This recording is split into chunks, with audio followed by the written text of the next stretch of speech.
अदंते आहे काणी जॾहिं मींहुं करे वस्तार छुटनि छटीअ मां थाने सारा करे पुसाए पाणी पाणी बांदर मलजी छटी पुराणी चैन अदंते आहे काणी जॾहिं थिए तो उसका व्याकुल चवे छटीअ के बांदर मलकुल किए उनारे में भी सारी बांदर मलजी छटी पुराणी चैन अदंते आहे काणी खुले रखी बंदूक बढ़ाए पुछंदो आए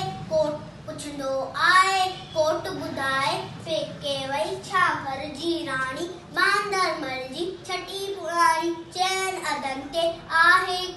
काणी जॾहिं मींहुं करे वस्तार छुटनि छटीअ मां थाने सार करे पुसाए पाणी पाणी बांदर मलजी छटी पुराणी चैन अदंते